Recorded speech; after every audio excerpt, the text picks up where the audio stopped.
It's now 1 o'clock, so I'm going to hand things over to Sarah Briggs of the Fine Arts Committee, who will explore a little bit more about Jeff's background with you and kick off today's presentation. Sarah?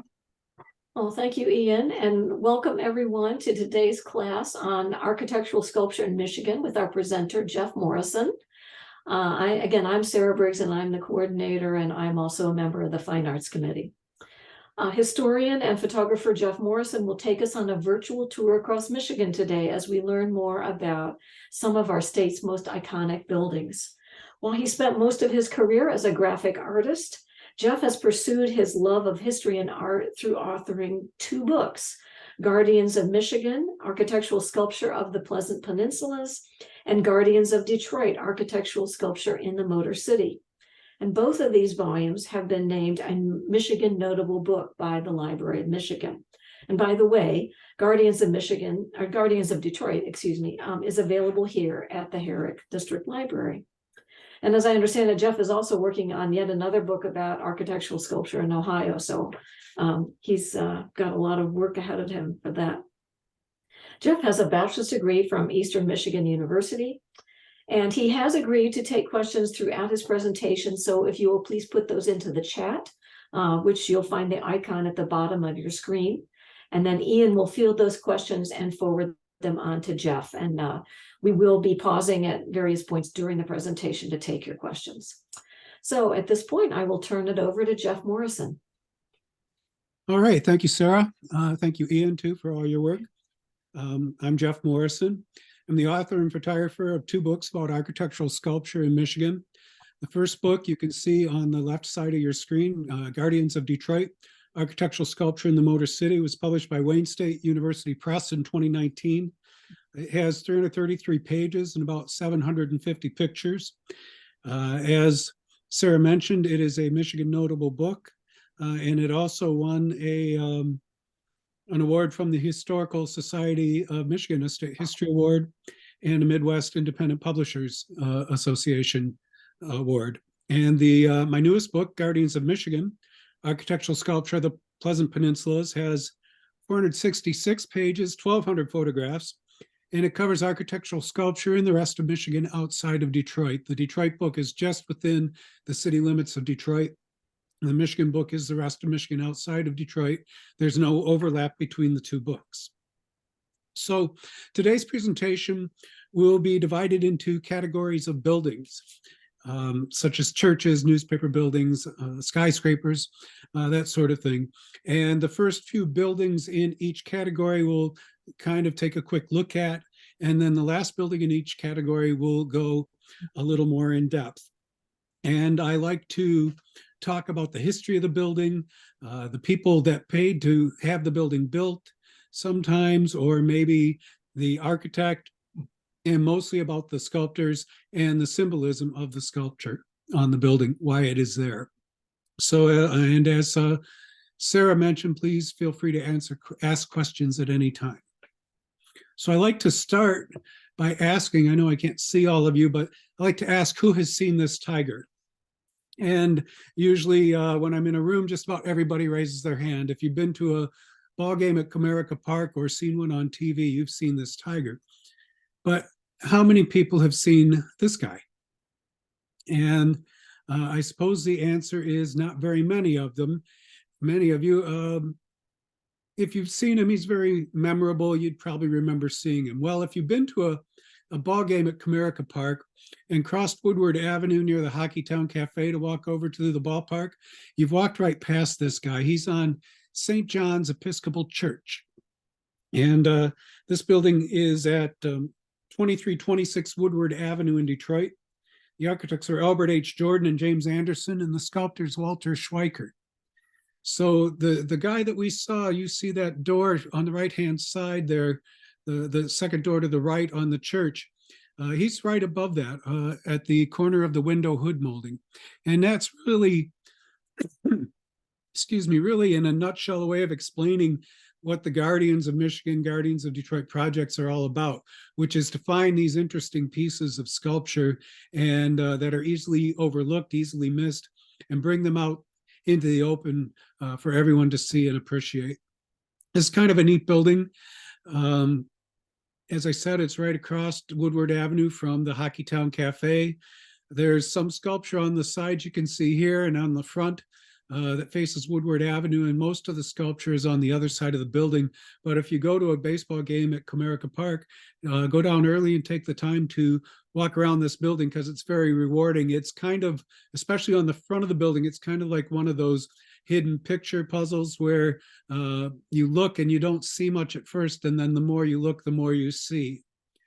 So I want to move on. Then as you can see, we're starting with houses of worship, and now we've moved up to Bay City, Michigan. This is the First Presbyterian Church, built in 1893 at 805 Center Avenue in Bay City. The architects are Leverett A. Pratt and Walter Keppy, and the sculptor is unknown.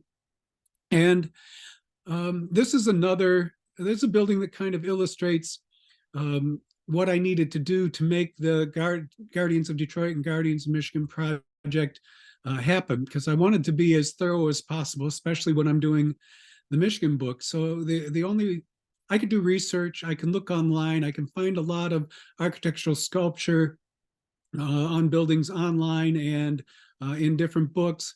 But the only way to really know for sure what's there is to go to a town and drive around and try to see as much of the city as I can.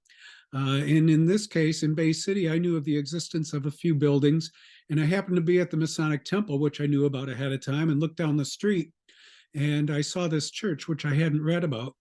This is First Presbyterian Church, as I said, and I looked at it and I saw it had the right style of architecture, and looked to be the right age, that maybe it had some good architectural sculpture on it.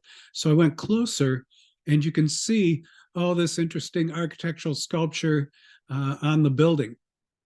And so again, that's what the project is all about, is to explore all these cities. And I tried to get to just about every town in Michigan to drive through and look for this kind of sculpture. You can see, if you look at the left and the bottom row, a lot of guardian figures, grotesque, kind of scary monsters. Most of them are there. The purpose is to kind of ward off evil spirits and frighten them away. And then at the top, you can see a couple of heads with lions' heads on top of them. And they're found near the doorway to the building, the main entrance to the building. And the lions symbolize the idea that the word of God comes forth from his followers like the mighty roar of a lion. Now we're looking at Fort Street Presbyterian Church in downtown Detroit, actually just a little west of downtown. It's at 631 West Fort Street in Detroit. It was built in 1855. And this is another good illustration of what the Guardians of Detroit, Guardians of Michigan project is all about. I was taking pictures. You can see here, the front of the building is the north side, and then on the right is the west side of the building. And I was taking pictures along the west side of the building, and there was some very interesting architectural sculpture there. As a matter of fact, the faces at the bottom of the screen on your right, the two to the right, and then the three on the bottom row are all from that west side. But as I'm looking, I'm thinking there must be architectural sculpture on the other side of the building, but I couldn't see it because there's the church house there was built not too long after the church was built, and about 50 years after the church was built, and it hides the east side of the building. So I called the church and asked if there was sculpture on the east side of the building, and is it visible from inside the church house? And they said, yes, it is.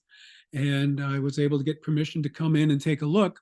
And you go up to the second floor of the church house and look out the windows, and you can see some of the sculpture on the east side of the church, but you can't see all of it unless you climb out the window onto the roof of the church house, and you can see a couple more pieces. But then to really see all of it, you have to go to the south end of that roof, and there's a wall with a steel ladder bolted into the wall. And if you climb up that ladder, you can see the last one or two faces.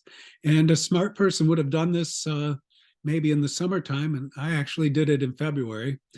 kind of a wet, chilly February, but it was worth it because I got to get pictures of these faces on the east side of the building, that top row and the first one in the middle row that nobody has seen since the church house was built in 1908.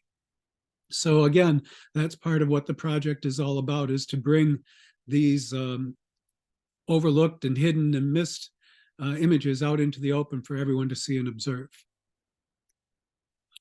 Now we've gone all the way up to the Upper Peninsula, and this is the St. Peter Cathedral, built in 1890 and 1938 at 311 West Barraga Street in Marquette. The architects are Henry C. Koch's son for 1890 and Edward A. Schilling for 1938. And the sculptor is Corrado Parducci, and that's a name we'll mention a few times as we go along. So the reason there are two dates for when this church was built: it was originally built in 1890, and the walls are native Michigan sandstone from the Upper Peninsula. And there was a terrible fire in 1935 that left basically just the stone walls standing. So they rebuilt and they made it bigger and better. You can see in the center on the picture of the left, there's what's called a triforate arch window. There used to be just a round window there, but they made that center part taller, and they added this triforate arch window, which has three arched windows within an overlapping arch, or an enclosing arch. And then on the right, you can see they also made the towers taller and added those brightly colored domes on the towers. So here is a closer look at some of the sculpture on the building. If you look at the left, you can see there's figures of St. Peter and St. Paul on the outside of the building. And how do we know they're St. Peter and St. Paul? Well, it says right below them, St. Peter and St. Paul, which is one way to tell. But a lot of Catholic churches have sculpture of St. Peter and St. Paul on the outside of them. And St. Peter, even with they're not labeled, you can tell who they are because St. Peter is always on the left and St. Paul is on the right. St. Peter is holding a key. Usually when you see an apostle or a disciple or a saint on a building, they hold something or are pictured with something called an attribute, which helps define who they are.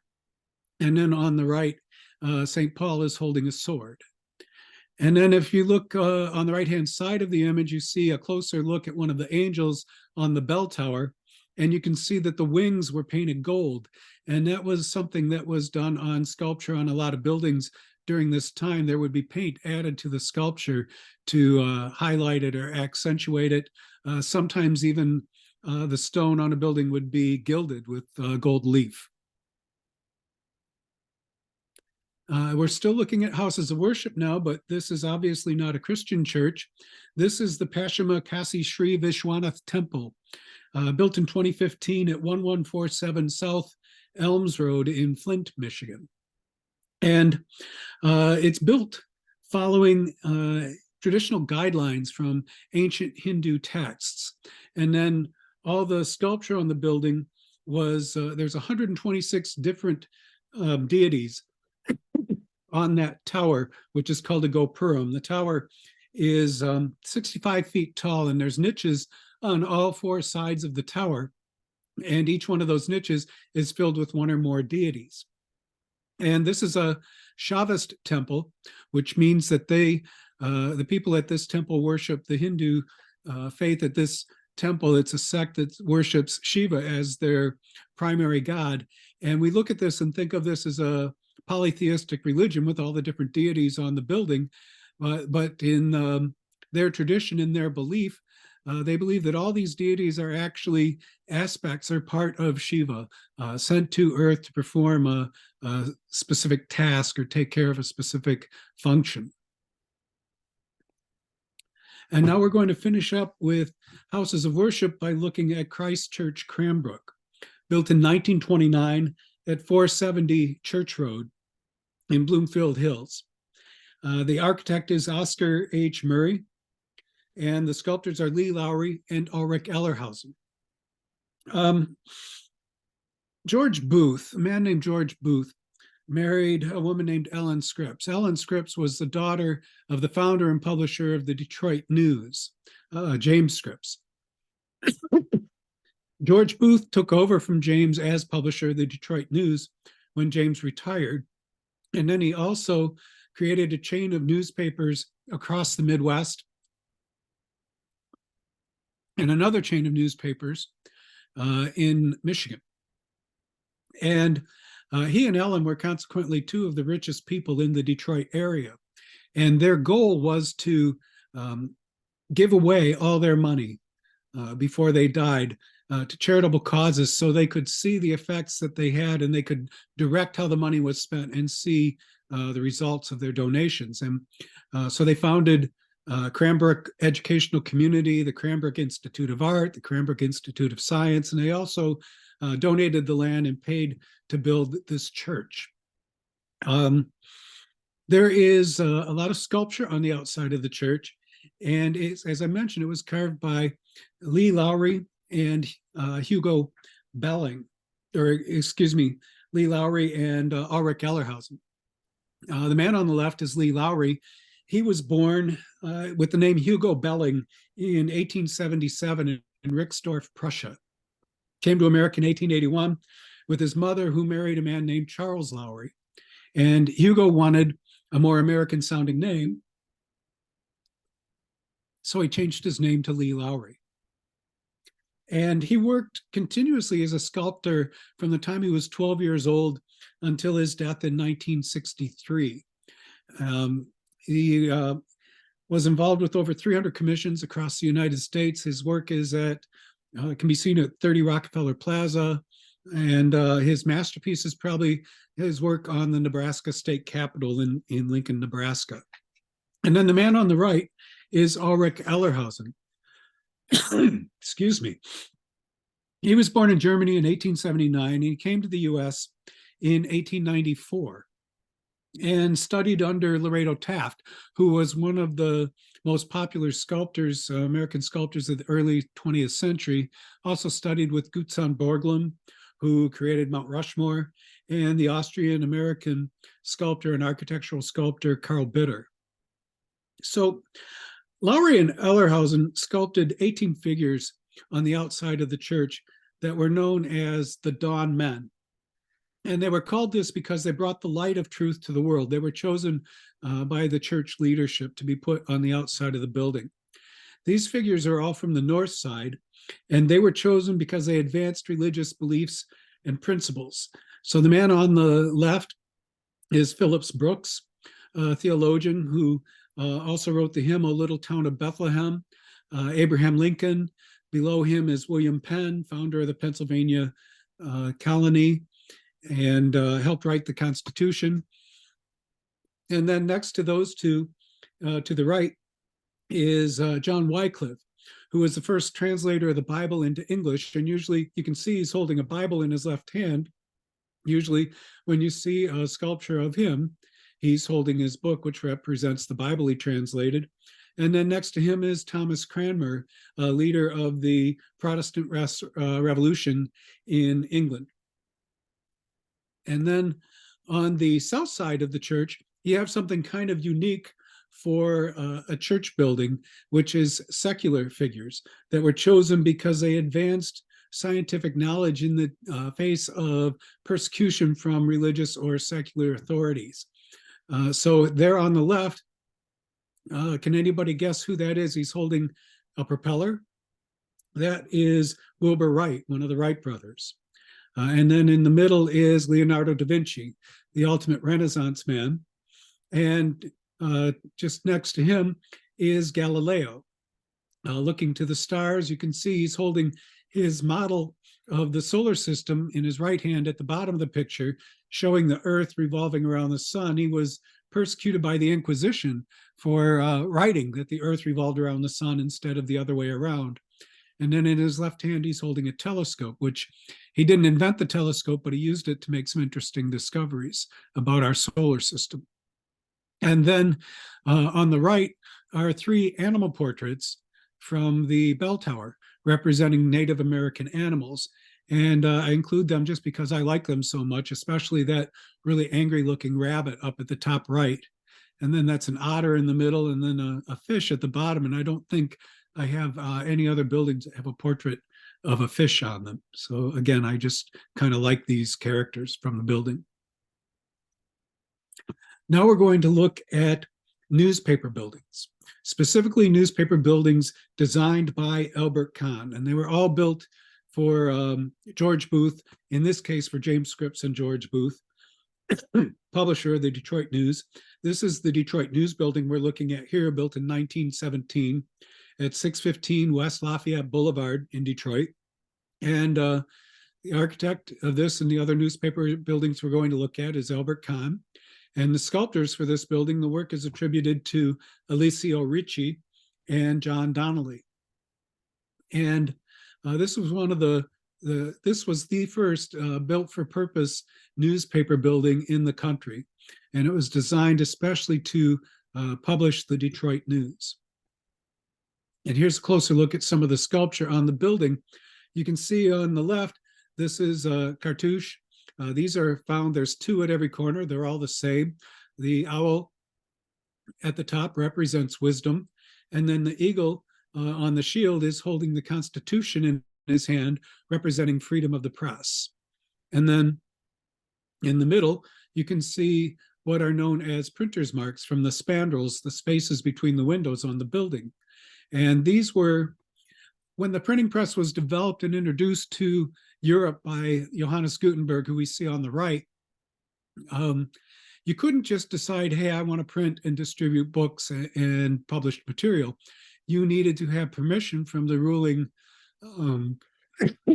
authorities, excuse me, coughing all the time, I'm sorry, from the authorities, the ruling authorities in your area. And you had to have a printer's mark that identified your work and showed that you had permission to publish. So the top one, you can see a lot of times these were play on words. This is the printer's mark of Christopher Froschover, which in German means frog over. So that's why the printer's marks has frogs on it. The one in the center represents Christopher, and then the two frogs on either side represent his sons, who are also part of the business. And then the printer's mark at the bottom is that of Eldest Manutius, whose slogan was, make haste slowly or carefully. And so his printer's mark is that of a swift swimming dolphin around an anchor.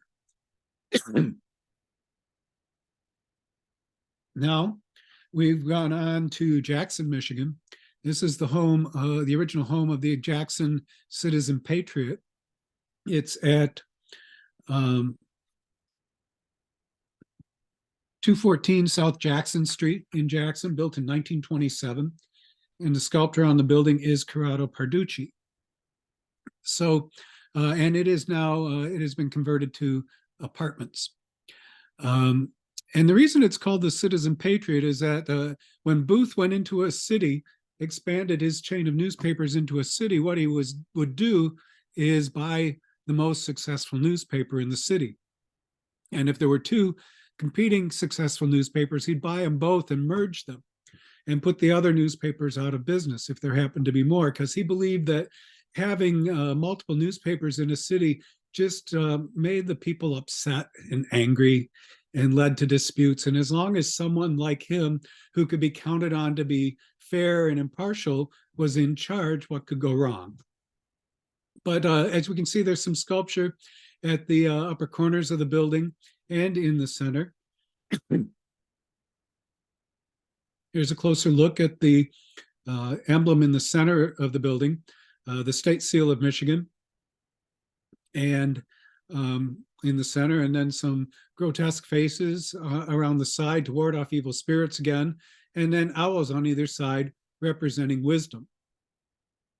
And then on the right are the figures from the ends of the building. The first one, holding the quill and the parchment, represents the people that do the intellectual work of reporting and writing and editing the news. And the figure on the right is holding a excuse me, a mortar and pestle for grinding pigment for ink. And he represents the people that do the physical labor of producing the news, of printing and distributing the newspapers. And if you're wondering why Egyptian figures on the outside of a Midwestern newspaper building, that's because of something that happened in 1922. A man named Howard Carter discovered King Tut's tomb in Egypt. And there was a huge craze in across America for all things Egyptian. So this was a very stylish choice of something to put on the outside of your building. Now we've moved up to Muskegon, to the Muskegon Chronicle building, built in 1928 at 981 3rd Street in Muskegon. Architect's Albert Kahn, again. Sculptor, again, is Corrado Parducci. And this building is no longer a newspaper building. It's part of Muskegon Community College now.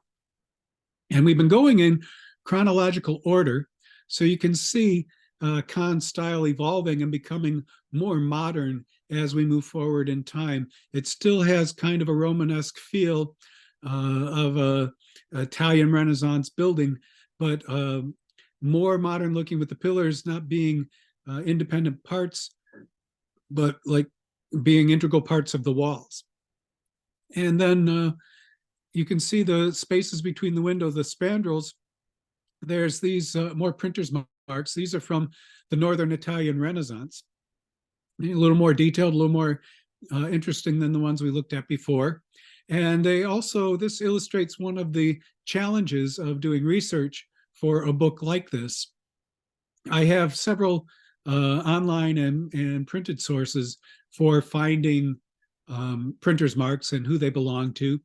But I could not find the two in the lower left-hand corner. I could find ones that were similar, but they had different letters on them. And then I came across a newspaper article from the Muskegon Chronicle shortly after the building opened that it showed, explained who all these printer's marks belonged to. And those two on the bottom belonged to who I thought they might. The letters were changed to MC to stand for Michigan Chronicle. So that was what was deceiving and hard to figure out at first. And now we're looking at an even more modern, more streamlined looking building, almost an Art Deco feel to it. This is the Ann Arbor News, built in 1936 at 340 East Huron Street in Ann Arbor. Architect Albert Kahn. Sculptor, again, is Corrado Parducci. You can see it's built with very light, almost white limestone on the exterior with dark granite spandrels, and then trim and highlights in aluminum up at the top. And as you can see, it is now the University of Michigan Credit Union. And then in the spandrels are images by Corrado Parducci cast in aluminum. This is one of the few times his work was done in aluminum, and it shows different jobs and people needed to produce and distribute the newspaper. And now we're taking a little bit of a step back in time, because this is the building I wanted to look at a little more closely because it has some interesting features. This is the Kalamazoo Gazette building, which is now part of the Bronson Healthcare Group for offices and laboratories. And if you noticed, as I've gone along, each one of these newspaper buildings, almost all, Kahn designed several newspaper buildings besides the ones shown here, and almost all of them are still standing. They were so well built and so designed. They're still standing, still in use. None of them are newspaper buildings anymore. They've all been converted to apartments or offices or something of that nature. So looking at the front of this building, you can see up at the top are two figures. An architect would use figures like that to help the public or the pedestrians to glance at the building, and these were meant to emphasize where the entrance was, so they could look at the building and know where the main entrance was. But as you can see, there's no doorway down below these two figures. And that's because a few years after the building opened, there was an addition put on the building. It was expanded, and for some reason they decided to move the entrance around to the side of the building, but they didn't move the figures. So here's a closer look at some of the sculpture on the building. The two figures, one on either side of this image, the one on the left holding a quill pen and a book representing recording history, which newspapers are sometimes called the first draft of history. And then on the right is a figure holding an hourglass representing the passage of time. And then we have some gargoyles along the roof line to channel water away from the walls of the building. And then a couple more printer's marks that we can see here. And again, as I said, they're a play on words. The one at the bottom is that of Christopher Miller. So you have a mill, a windmill. And the one at the top is that of Andre Alciado, and his slogan was to make haste quickly, I guess. So we have the dolphin wrapped around the arrow, which is not only a symbol of swiftness, but of accuracy. So again, to be quick, but accurate. And then one of the unique features, or the most unique feature about this building, as far as I'm concerned, is these allegorical animal-based reliefs on the outside of the building representing the newspaper's role in society. So if we start in the upper left-hand corner, in the upper left-hand corner of this image is something called a caduceus, which is the staff of the Roman god Mercury. We look at that and think of it as a medical symbol, but actually the Roman god Mercury was the god, the Roman messenger god, and he was also the god of commerce. So when you see that symbol on a building, it's a symbol of commerce. And then you have the wolf in front of it, and it represents kind of the sinister looking wolf in front of it, and it represents the newspaper's role to protect its readers from shady business practices or unscrupulous business practices. And then on the right, we have the owl fighting with the snake, representing the triumph of knowledge over the treachery of ignorance, the snake being ignorance. And then lower left, we have a lion guarding the torch or the lamp of knowledge. And on the lower right, is a wolverine with a fish in its mouth, representing the newspaper's role of helping to safeguard Michigan's natural resources. Now we're going to move on from newspaper buildings to skyscraper bank buildings. And we're starting with the Second National Bank building in Saginaw at 101 North Washington Avenue. And it's designed by an architect named Wirt C. Rowland, with sculpture by Corrado Parducci. And you've heard me mention Corrado Parducci a lot. We'll mention that name a few more times, and then we'll talk about him a little bit more as we get a little further on in the presentation. So Wirt Rowland, I like to think of him as Detroit's other great sculptor or a great architect. Almost everybody's heard of the name of Albert Kahn, rightly so. But Wirt Rowland was an architect that lived and worked in Detroit and designed some of Detroit's most iconic buildings, like the Buell Building, the Penobscot Building, the Guardian Building. And so again, his work was very famous as well, and he's not remembered as well as perhaps he should be. Looking at this building, seeing the picture on the left, you can see the building has kind of a gleam to it in the sunlight. And that's because the walls are not made with limestone, as it might appear, but actually terracotta. That's glazed terracotta with a special glaze, a textured glaze applied to make it look more like stone. And then on the right, we can see from up at the corner, very, very high up on the building, the very top cornice of the building is some of the detail on that cornice up there.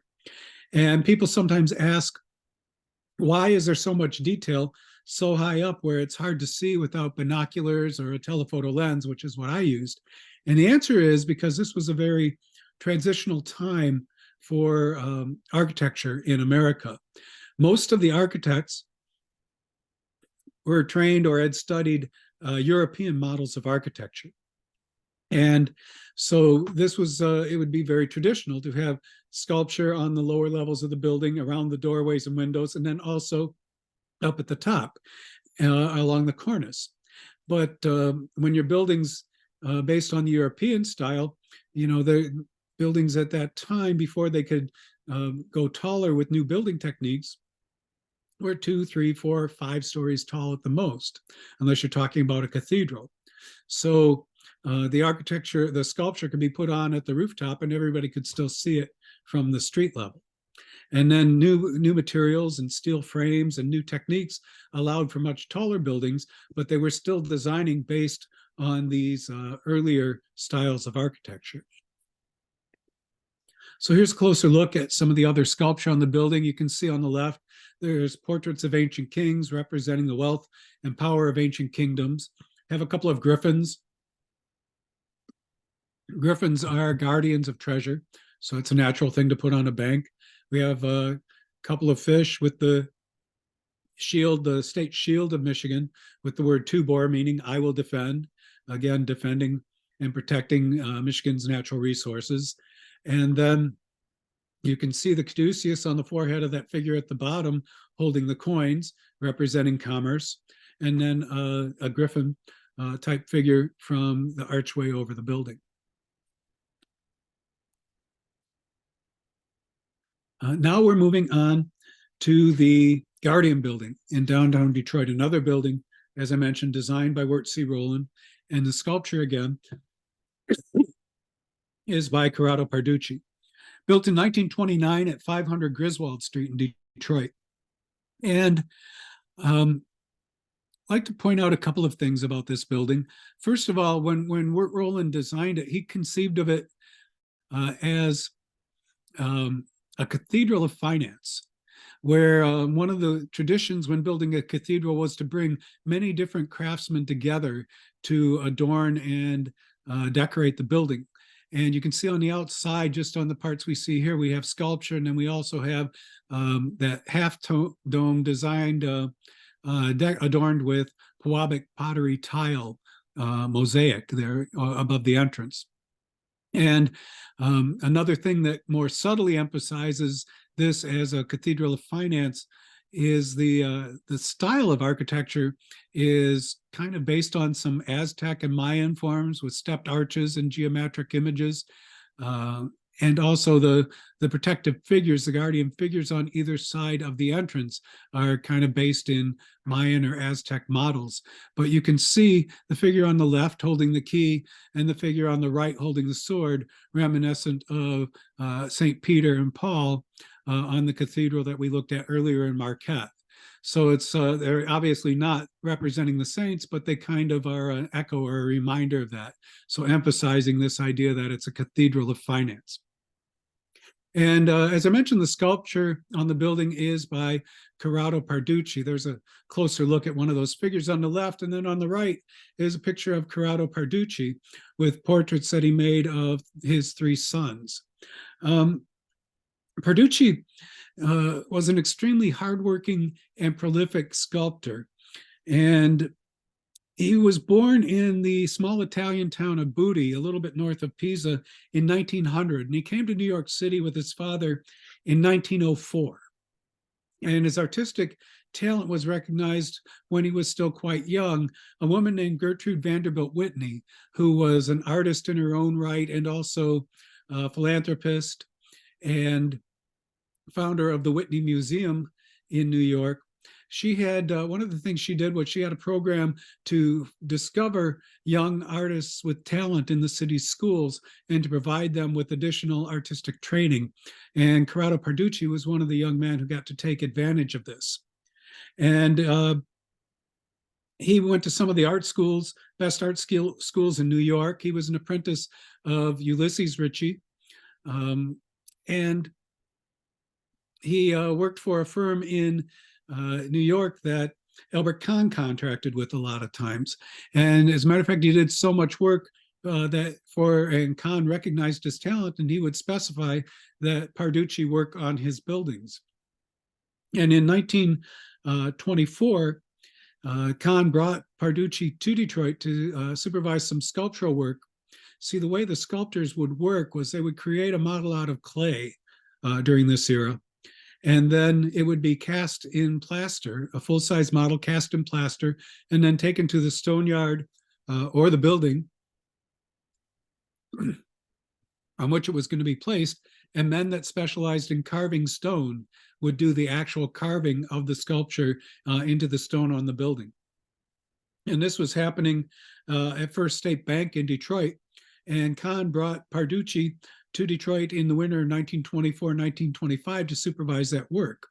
And other architects knew of his talent and skill and hardworking dedication, and they showered him with so much work. He got so much work from all the major architectural firms in the city of Detroit that he never went back to his job in New York. He bought out his contract, stayed in Detroit, sent for his wife to join him, and worked pretty consistently throughout from 1924, 1925 on into the 30s and 40s. Just about every major building that went up in and around Detroit had Parducci. If it had sculpture on it, it was Parducci's work in it or on it or both. And now here's a closer look at the Pewabic pottery tile mosaic over the entrance. You can see it's very colorful. It was quite large. It was so big that Pewabic pottery did not have room in their studio to assemble this as they were glazing and firing the tiles. So they dug a big round hole in the front yard. And as the tiles were finished, they were placed into position in this hole, had a tent over it to protect it from the weather. And then once they had it all assembled, they brought it here and put it onto the building, onto the Guardian building. That center figure in blue is meant to represent a pilot representing progress and technology. And then the three medallions at the bottom represent, here's a closer look at them, industry. You can see on the left factories and buildings, and then in the center, agriculture with the farm, and on the right, various modes of transportation representing transportation. Now we're looking at a building in Pontiac, which was originally called the People's State Bank, now known as Oakland Town Center, and was also known at one time as the house that Junk built. And that's because it was financed by a man named Jacob Kaczynski. Kaczynski was a Polish immigrant who came to the North America with his family in 1894, and he came to Pontiac around 1900 when he was 17 or 18 years old with a blind horse, a wagon, and $231 in his pocket. And he started a business collecting scrap iron and hides and other junk, a salvage business. And by 1918, he was a millionaire. And he helped found the People's State Bank. And then in 1929, he financed the construction of this building. So that's why it's known as the house that Junk built. And you can see way up at the top of the building, these two figures that we're getting a closer look at here on the right.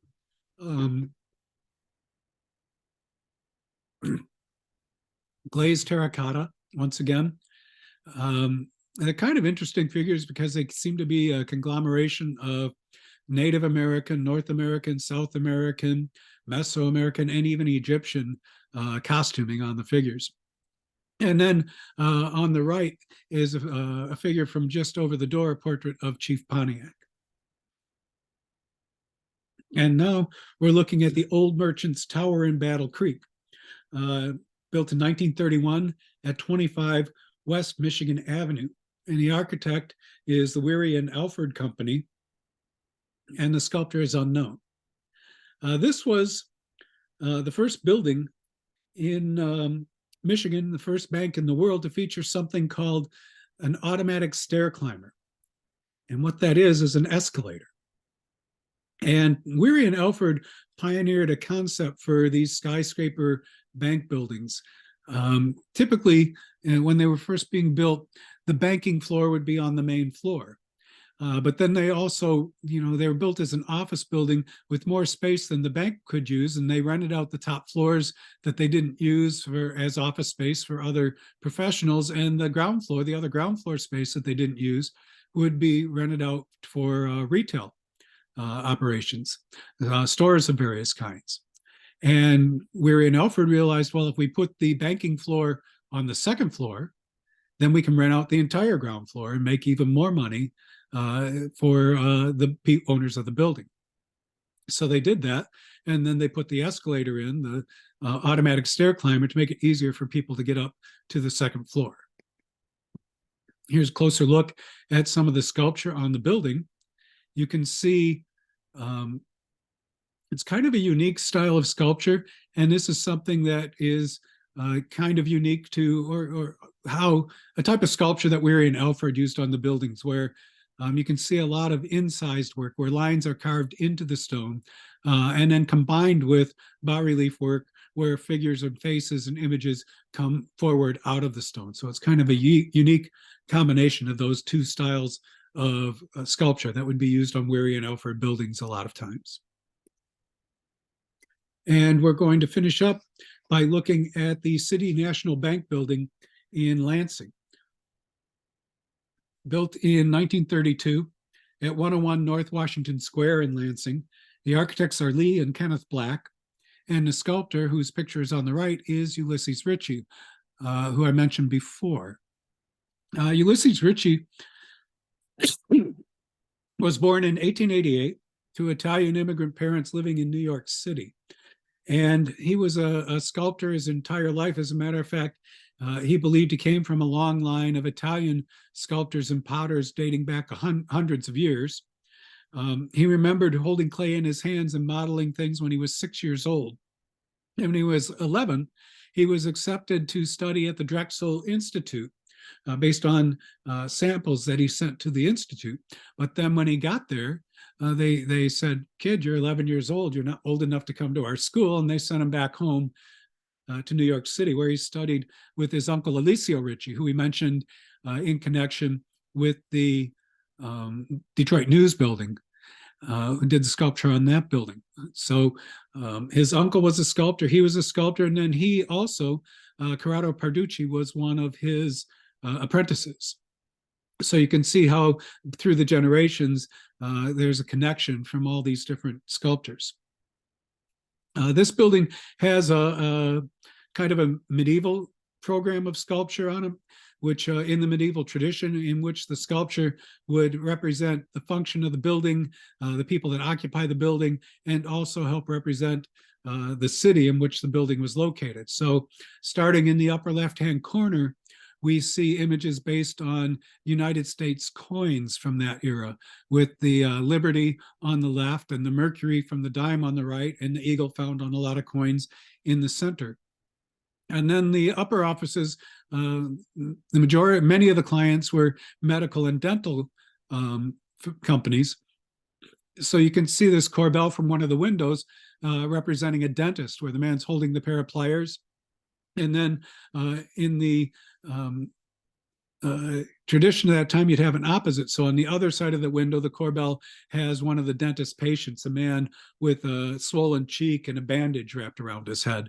And then there's another window that has a police officer on one side and a bank robber on the other side. And then the cat there represents the protective Egyptian goddess Bastet. And you can see one of the reveals on either side, found on either side of the door. And we'll take a closer look at some of that sculpture in a minute. And then in the lower right is a seahorse. It's a kind of a seahorse dragon sort of image, but based on a seahorse from over the entrance. It's a flagpole holder, held a 30-foot flagpole at one time. And if you're wondering why a seahorse, seahorses represent good fortune and power. So it's a very good image to have on a bank. And then also on the entrance, you have that elephant in the upper left-hand corner. There's elephants on either side of the doorway representing strength and stability, a good image for a bank. As a matter of fact, the bank used that elephant, a drawing of that elephant on their letterhead as sort of a logo. Below that is the top of one of the reveals, like pilasters built into the wall, with on one side of the door are the images we see here representing wealth coming from the lakes, the Great Lakes, and on the other side, which are not pictured here, are images representing wealth coming from the land. And then in the middle, we have a man holding the Capitol Dome, representing Lansing's role as the capital of the state of Michigan. Something interesting just below that, we have a Wolverine carved by someone who had never seen a Wolverine before. So he came up with an image that looked kind of like that. Top right is a figure from the soffit over the archway. The flat part, when you look straight up as you stand in the arch, that's called the soffit, is an image representing law. And then bulls on either side of him representing a profitable market. Then below that, you can see a man scratching his chin and holding a thermometer representing doctors. Animals above and below representing native Michigan animals. To the right of him is a merchant with a cash register representing all the retail businesses. And then to the right of that are these dragony figures over the employees' entrance to help ward off bad employees. Now we're done with skyscraper bank buildings, but we're going to stay in Lansing with the school in Lansing, the J.W. Sexton High School, built in 1943 at 102 McPherson Street in Lansing. Architect is the Warren S. Holmes Company, and the sculptor, again, is Corrado Parducci. As I said, this was built in 1943, and there's nearly 60 individual pieces of sculpture on the outside of this building. And as you can see, the styles are changing, becoming more modern.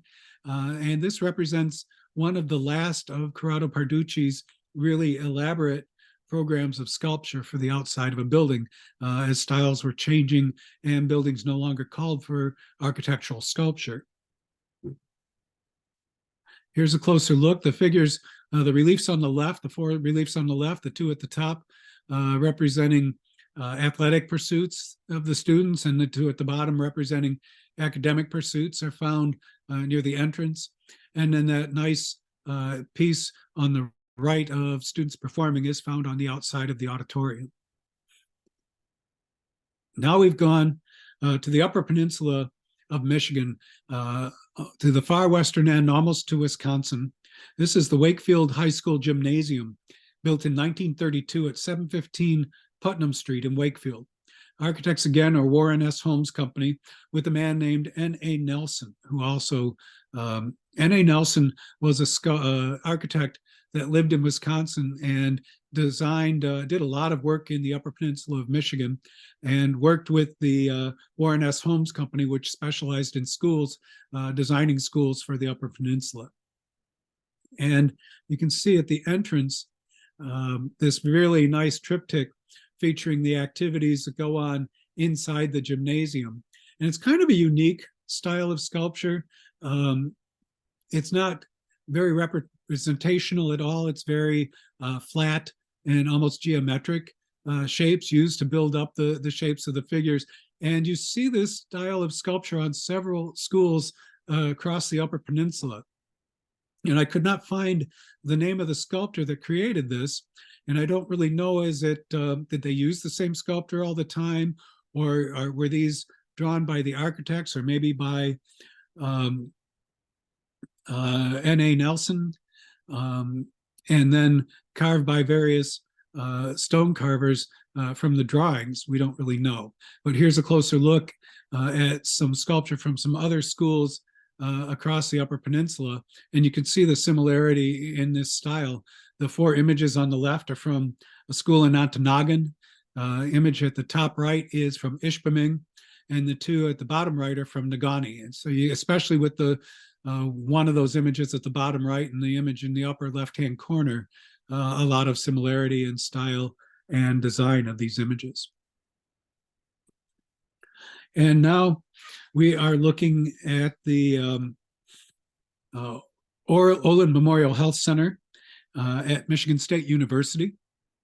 And on the right is Samuel Cashwan, who designed the sculpture for that building. Cashwan, excuse me, that building was built in 1939 at 463 East Circle Drive in East Lansing. Cashwan was born in 1899 in Cherkasy in the Ukraine. He came with his family to New York City in 1906 and moved to Detroit in 1916. Studied at the Architectural League in New York and the École des Beaux-Arts in Paris. He was head of the sculpture department at the for the Society of Arts and Crafts in Detroit, which is nowadays known as the College for Creative Studies, or CCS, in Detroit. And in 1935, he was supervisor of the sculpture division for the Michigan Works Progress Administration, or WPA, which was a Depression-era project to provide people. WPA provided people of all walks of life with work, including artists and sculptors and musicians and actors. So as you can see, over the entrance, we have images of Hygeia and Panacea. Panacea on the left is the goddess of medicinal cures, and Hygeia on the right is the goddess of cleanliness and good health. And then we have panels on either side of the doorway that show the history, the evolution of, or the history of medicine. So the upper left-hand corner, we have magical healing. And then next to that is herbal healing. Lower left is diagnosis, where doctors meet to discuss a case to help find a cure, perhaps. And then something a little more modern, radiology or X-ray equipment. And then on the right is a closer look at the panel of Hygeia. And now we've moved from Michigan State to the University of Michigan.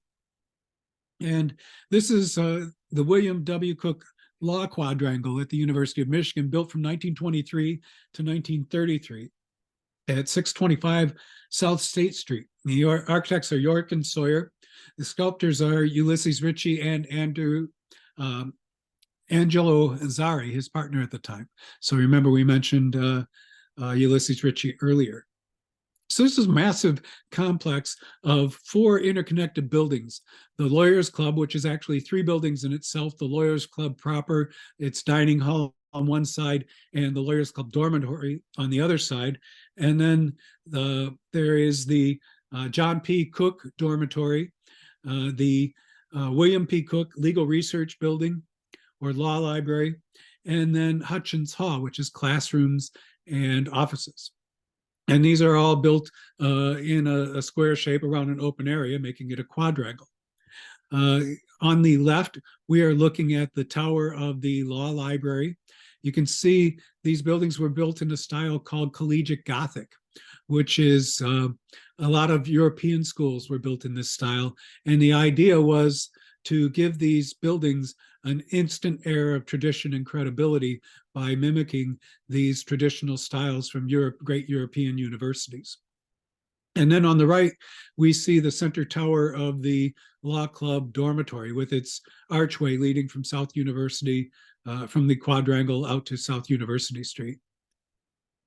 So on the left here are all these images, except for the one in the lower right, are from the the Lawyers Club dining hall.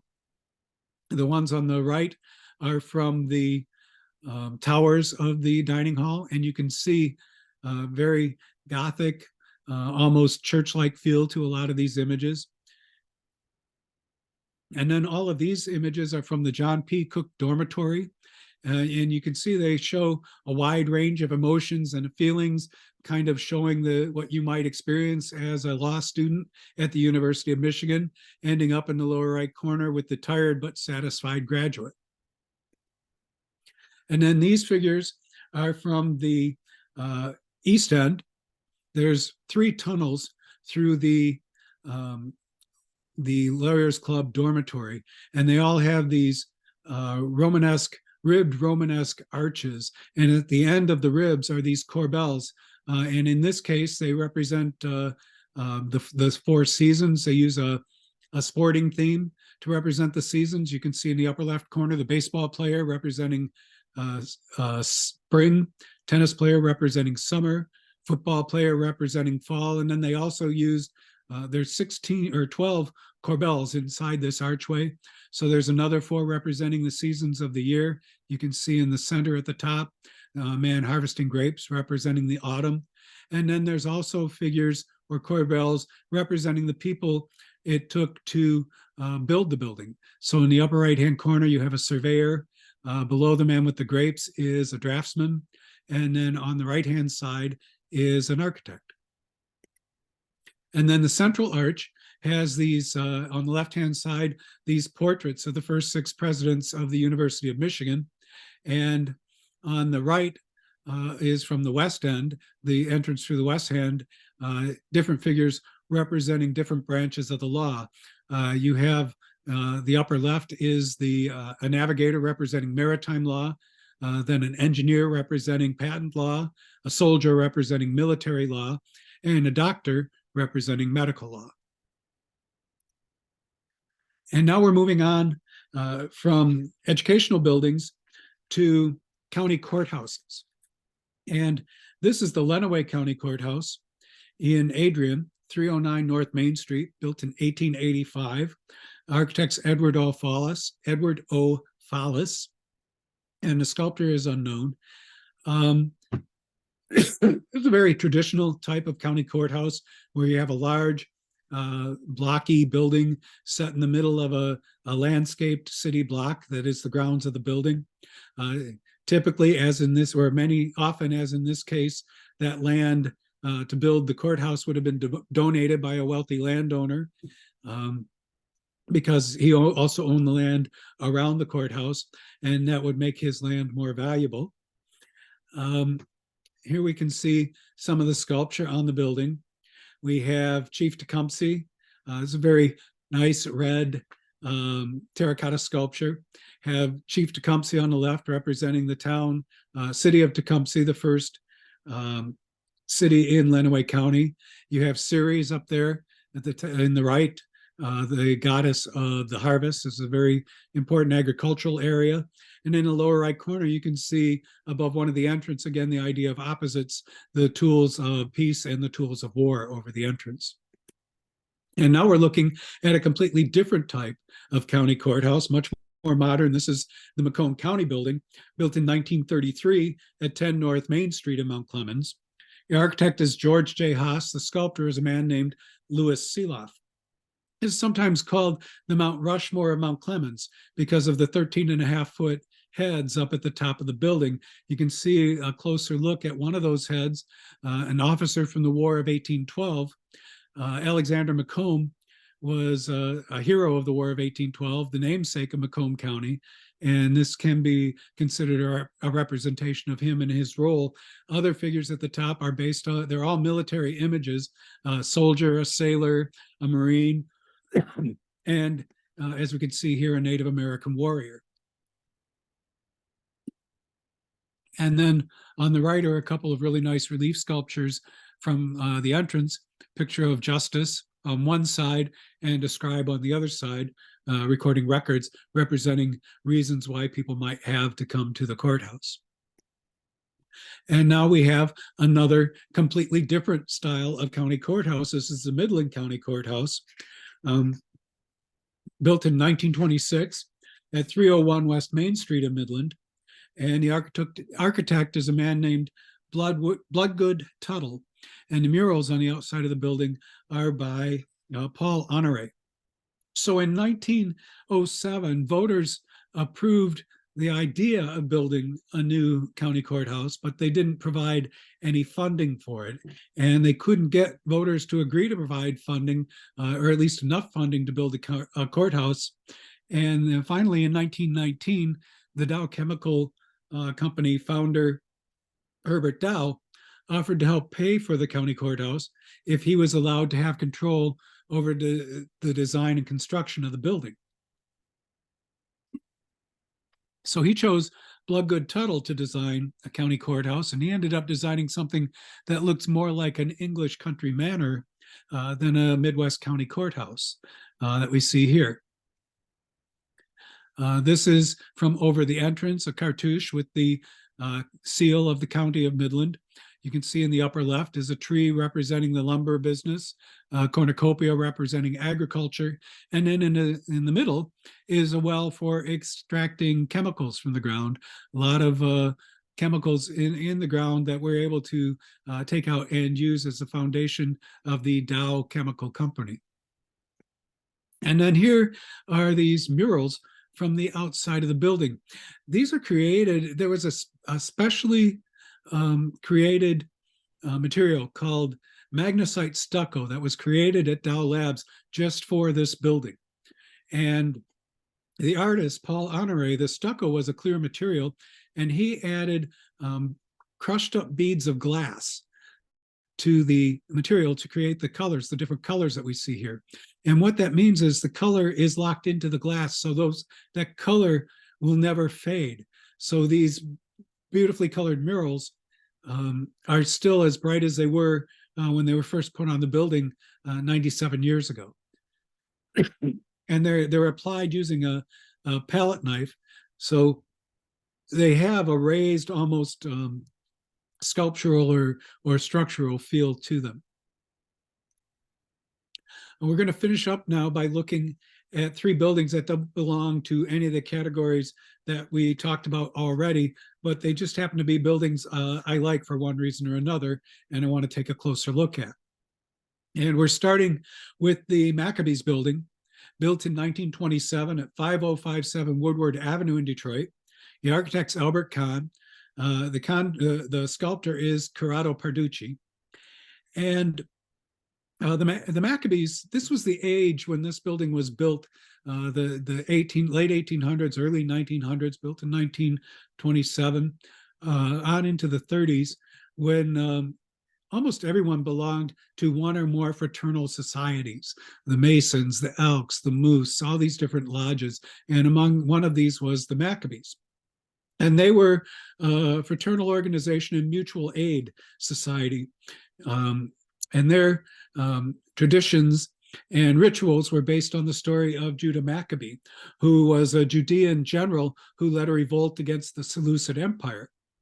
And one of the things that he did was he required his soldiers to set aside part of their booty, their spoils from war, to provide for the families of their fallen comrades, those who fell in battle.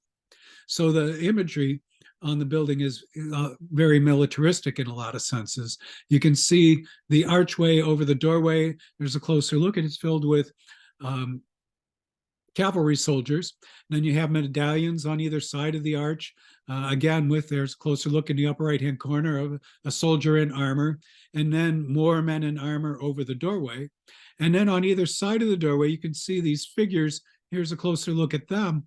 They represent Judah Maccabee and his brothers and his father. And I just think this is some of Parducci's most detailed and intricate and interesting work. And that's why I included it in this presentation. Here's some more militaristic images from the outside of the building. Now we're looking at the Michigan Bell Central Office in Grand Rapids, Michigan, at 114 Division Avenue Northeast in Grand Rapids, built in 1925. The architect is Wirt C. Rowland, who we mentioned before, and the sculpture on the building is attributed to Ulysses Ritchie, who we've talked about before. So Michigan Bell expanded very rapidly throughout Michigan in the 20s, and just about what that meant was just about every medium to good-sized city had to have central offices to house not just the offices, but the massive switching equipment necessary for Michigan Bell to function. And the man they hired to design these buildings was Wirt Rowland, who we've talked about. And rather than design, taking a cookie cutter approach where every city had a building that looked exactly the same, he designed buildings that would fit into the neighborhood in which they were being placed. So across the street from where this building is a very beautiful Romanesque church, the Fountain Street Baptist Church. And so he designed a building, a Michigan Bell Central Office building, based on the design of an Italian Renaissance palace. And you can see the effect is kind of ruined a little bit by that addition that was added on, I think in the late 60s, early 70s. But it's still a very beautiful building with some very nice sculpture on it.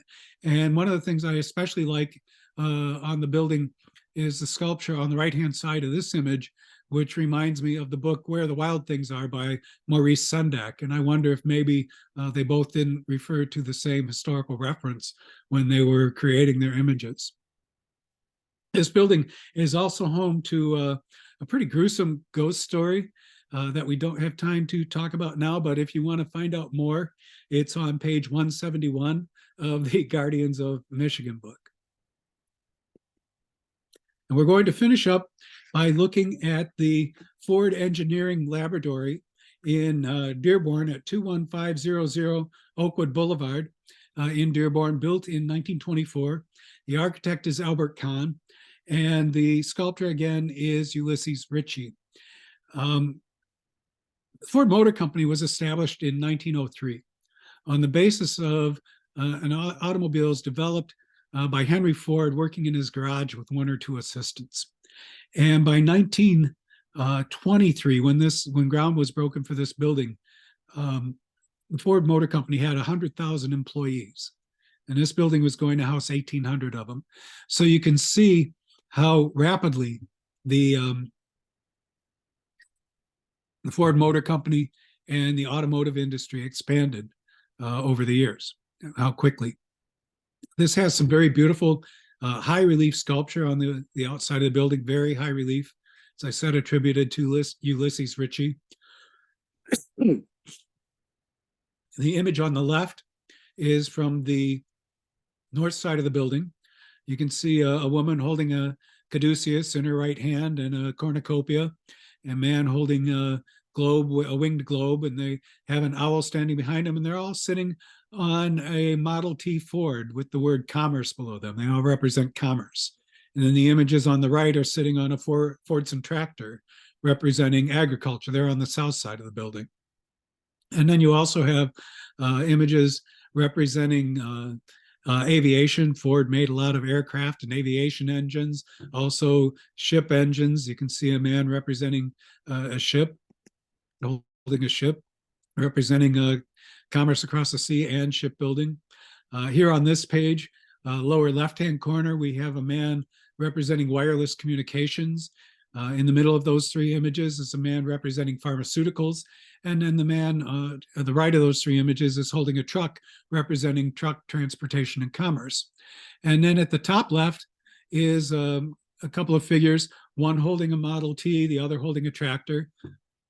And between them is a raised type, a quote that Henry Ford selected to remind everybody that entered the building the importance of the work they did there.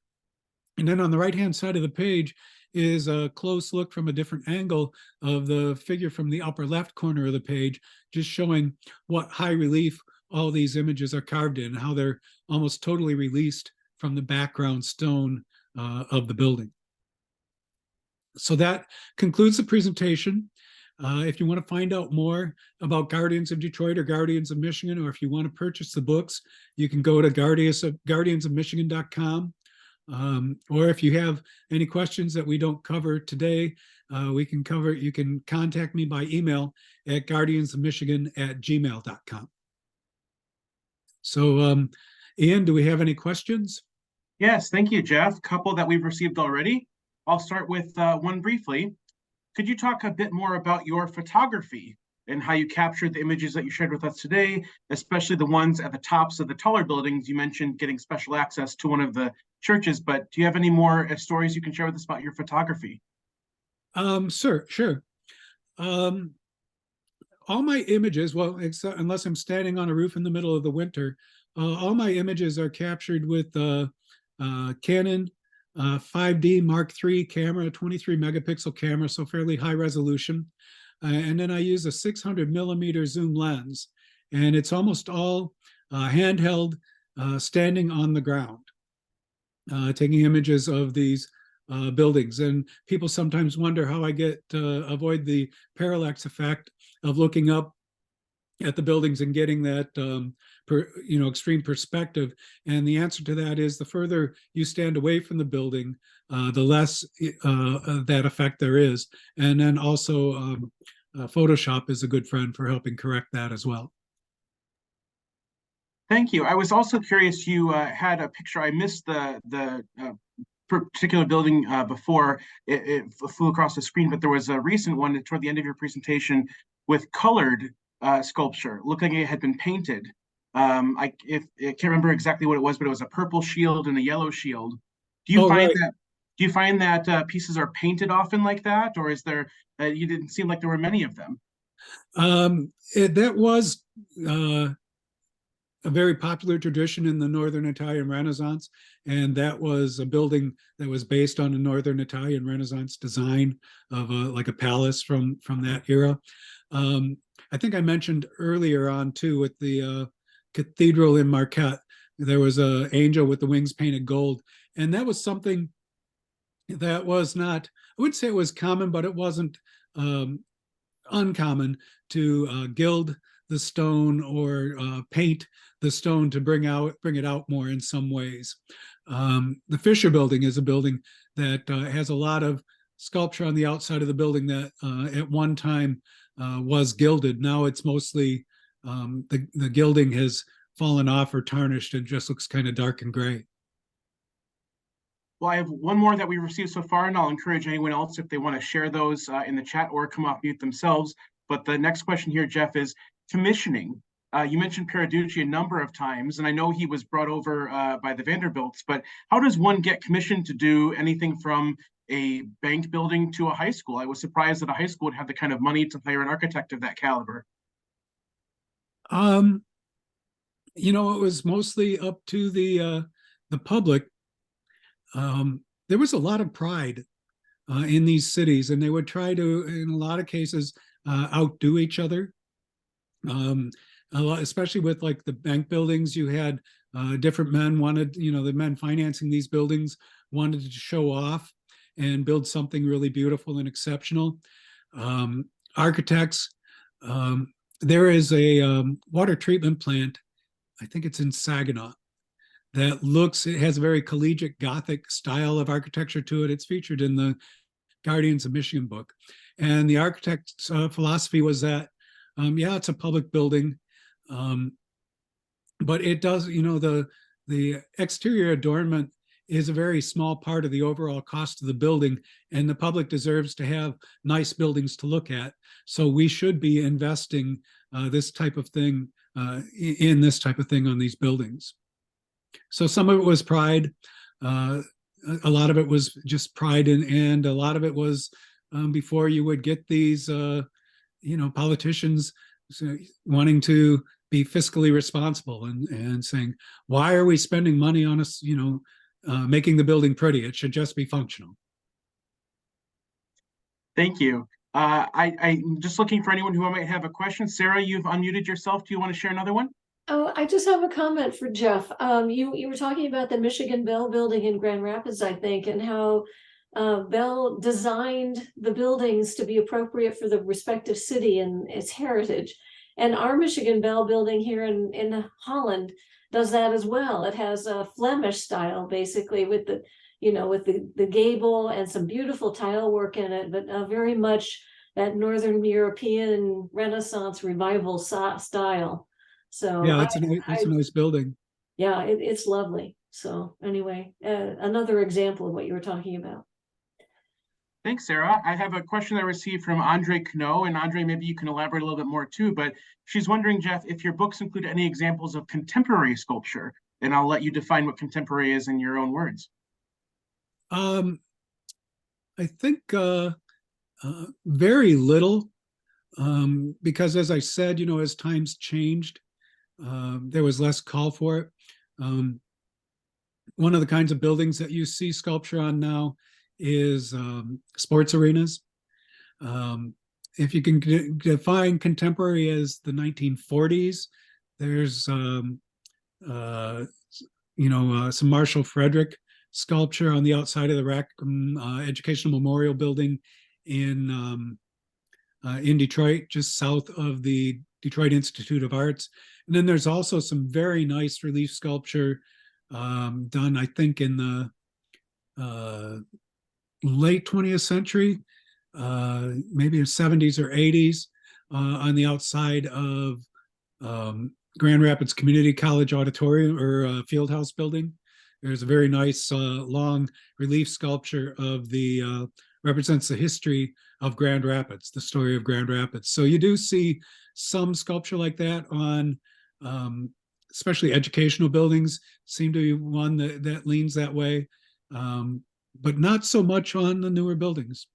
There's also, as I mentioned, I'm doing a book about architectural sculpture in Ohio. There's a fairly recent city hall in Ohio, a municipal building in Ohio that has some kind of low relief images on the outside of it, very modern looking, representing the different functions of the municipal building. Andre, did you have a follow-up? Right. I was thinking about like Belle Isle and the Scott Fountain with the use of the fish and the lions and the animals. Often the sculpture it's not necessarily attached to the actual building, but a part of the setting or the space. I mean, for instance, the Joe Louis, the fist, Right. which is very controversial, but people tend to think that the fist represents Black power, but it was because Joe Louis won the boxing championship. And Well, yeah, and he was heavyweight champion for what, 10, 15 years, which was an amazing, I think 12 years, an amazing amount of time for anyone to be heavyweight champion of the world. mhm. And so I was thinking more contemporary in that sense. There is a building right near the Fist that was also built, I think in the 50s or 60s, that has Marshall Frederick's sculpture on the outside of it, the Veterans Memorial Building there. It's a very nice, modern piece of sculpture on the outside of the building. It takes up a good chunk of the facade, the front facade of the building. Yes. Mhm. Jeff, curious to extrapolate a little bit on your topic. A number of these architectural marvels that we see came to us through the avenue of a World's Fair, where a lot of these designs were brought to the United States for the first time, or they were built in new areas. Do you think, based on your exploration of West Michigan here, of the state and of Ohio, that there is another World's Fair in the future that we could see more architectural marvels coming to us? I think that's unlikely. Well, they stopped doing World's Fairs mostly because they started losing massive amounts of money. They're expensive to produce and put on, and as labor got more expensive and materials got more expensive, they've stopped doing them for the most part. And there's smaller expositions of various industries, but I think it would be great to still see it, but I think it would be unlikely that we would see that kind of thing. And then if we did, it wouldn't be like the White City from the Chicago World's Fair, where they built, these classical buildings that influenced architecture in America for the next 50 years. It would be something much more modern, probably. I think I'll make one last call for anyone who would like to unmute or share a question in the chat window for Jeff while we have some time. And in the meantime, I will ask, Andre, go ahead. I just want to say that growing up in Detroit and going through a number of these buildings, I just took the buildings for granted going through the lobbies. And it wasn't until I became an adult that I looked up. And I really appreciate your publications in encouraging people to really look up at the buildings and not just straight ahead. They're beautiful things. Yeah, there's a lot to see that's easily overlooked. So Jeff, just to close us out, I'm curious if you and your research have come across how much some of these venues are paying today to keep up these sculptures on their artifices. Do you happen to know how they're maintaining some of this beautiful work? I don't know a monetary figure, but I know that like especially in the city of Detroit, the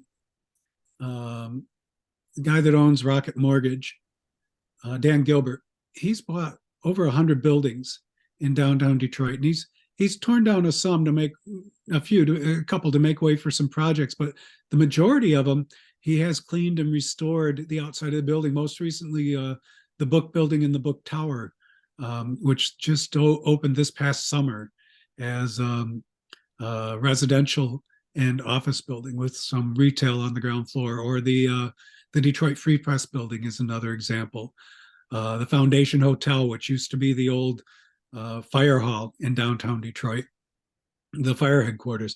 They've all been totally restored inside and out and refurbished and adaptively reused, as have a lot of the Albert Kahn designed newspaper buildings around the state of Michigan. And I'm also really struck by the amount of pride in some of these smaller communities that where these county courthouses are. You go into a fairly small town, and there are these massive county courthouses in the middle of this town that the town used to be probably a lot richer, a lot more economically vibrant. But the people have still found a way to, rather than tear down and build something new and more economical, to maintain and restore a lot of these old county courthouses, which is really something. Wonderful. Well, thank you, Jeff. I'm going to pass things off to Sarah to close us out for today. All right. Well, again, thank you so much, Jeff. And I'd just like to echo your point again about really looking for the details on these buildings. And you will be so rewarded. And even here in Holland, I would encourage people to walk around and admire our handsome downtown. I personally find new details almost every time I look up at the buildings. So that's really a good lesson. And you've given us some wonderful eye candy today to see. So thank you again. You're very welcome. It's my pleasure. And I should mention, you mentioned the Michigan Bell building there, which is really beautiful, or someone mentioned it. And then there's also some really nice work on the post office there too, as well. And thank you all for coming today, and thank you for having me present here today. Appreciate it. Great. Thank you. That concludes our program. Thank you, Jeff. We appreciate you joining us. Everyone, have a great rest of your day. If you would like to view this recording again of today's presentation, will be available on the HASP YouTube channel at the end of this semester. So thank you for joining us today. Have a great rest of your afternoon. Jeff, take care. All right. Thank you.